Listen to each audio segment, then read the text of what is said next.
તો મિત્રો આજે આપણે એક નિયમ શીખવાનો છે ભાભૂષભા, જેને ઇંગ્લિશમાં બોડમાસ કહેવાય છે.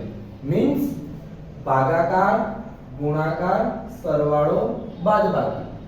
ઇંગ્લિશમાં જોઈએ તો bracket of divide, multiply, addition and subtraction. આ નિયમ ક્યારે યુઝ થાય? જ્યારે એક જ સિરીઝમાં ઘણી બધી ક્રિયાઓ સાથે કરવાની હોય, જેમ કે ભાગાકાર હોય, સરવાળો, ગુણાકાર, બાદબાકી. તો એ સમયે આપણે શું કરીશું? તો નિયમ પ્રમાણે પહેલા ભાગાકાર કરીશું. જેમ કે પહેલો સંકોચ આપણે જોઈએ તો 10 + 20 ભાગ્યા 4 ગુણ્યા 5 - 15. મતલબ પહેલા આપણે ભાગાકાર કરી દઈશું. 20 ભાગ્યા 4 કેટલા થાય? 5 ગુણ્યા 5 - 15 + 10.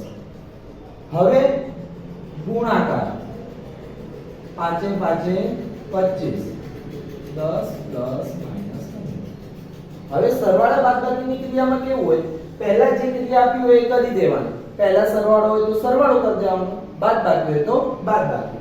જેમ કે પહેલા સરવાળો છે 10 + 25 = 35 - 15, આન્સર 20. આ જ રીતે બીજું એક એક્ઝામ્પલ સમજીએ આપણે. પહેલા ભાગાકાર 30 ભાગ્યા 6 5. આગળની જે અને પાછળની જે સંખ્યા છે સેમ ટુ સેમ લખી દઈશું. હવે ગુણાકાર લઈ લઈએ. 4 કરી 12 + 5 - 7. હવે મેં તમને કીધું એમ સરવાળા બાદબાકીમાં જે ક્રિયા પહેલા હોય એ લઈ લેવાય. 7 - 5 2 + 12 = 14.